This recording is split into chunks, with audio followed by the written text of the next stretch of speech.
You ask Tiger to solve. This deals with linear equations with one unknown.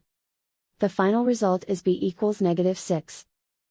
Let's solve it step by step. Simplify the expression. Expand the parentheses.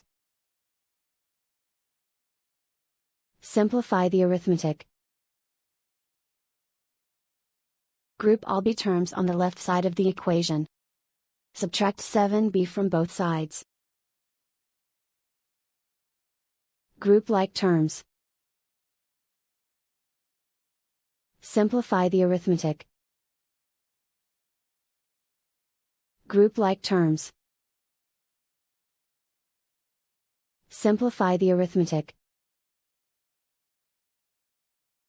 Group all constants on the right side of the equation.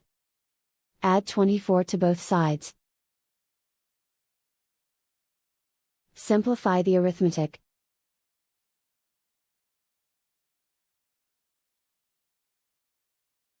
Isolate the b. Divide both sides by -10. Cancel out the negatives. Simplify the fraction. Move the negative sign from the denominator to the numerator.